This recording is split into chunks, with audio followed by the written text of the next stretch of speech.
আজ বন্ধু ও দাদার সাথে ঘুরতে ঘুরতে চলে গেছিলাম আমাদের বাড়ির পাশেই বাসন্তী পুজো হচ্ছে সেখানে।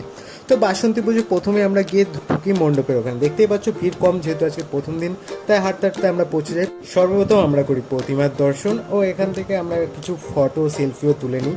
তারপর হাঁটতে হাঁটতে মেলায় দেখার জন্য চলে যাই। আমার এগুলো লাফানোর খুব শখ, কিন্তু এখন কাকু বললো বয়স অনেক কম আছে, বাড়লে পরের বছর দেবে। এখানে দেখতেই পাচ্ছ বিভিন্ন মেলার খাবার ও মেলার দোকান, তো এগুলো আমরা ঘুরে ঘুরে দেখছিলাম সবার সাথে সাথে ঘুরতে ঘুরতে।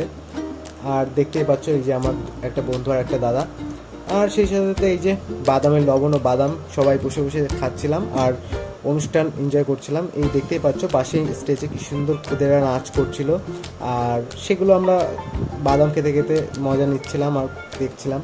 আর পাশেই আমি দেখি কি সুন্দর দুজন খুদে নাচ করছে, বেশ কিউট লাগছিল এদের দেখতে। তারপর আমি এক এক করে বাড়ি চলে আসি। Tata, bye bye.